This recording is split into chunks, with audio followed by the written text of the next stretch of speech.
Dokter spesialis anestesi adalah seorang dokter yang menangani pasien perioperatif, artinya dilakukan sebelum operasi, pada saat operasi berlangsung, dan setelah operasi.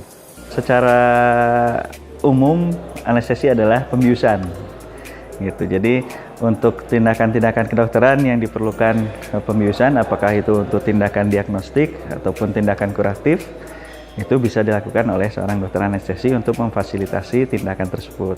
Mungkin secara umum bisa kita katakan pembiusan adalah proses menghilangkan kesadaran dari seseorang sehingga tidak merasakan terutama nyeri.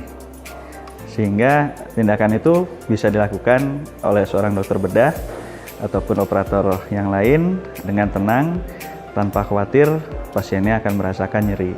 Cara untuk menghilangkan nyeri bisa bermacam-macam. Bisa dilakukan lewat obat-obatan yang disuntikan lewat pembuluh darah melalui infus, atau juga melalui jalan yang lain seperti anestesi spinal. Itu dilakukan dengan memasukkan obat ke celah di antara dua ruas tulang belakang. Ada juga teknik-teknik anestesi blok perifer, jadi kita menyuntikkan obat bius itu di tempat-tempat yang ingin kita lakukan tindakan invasif. Yang saya rasakan terutama adalah pada saat dilakukan pembiusan umum.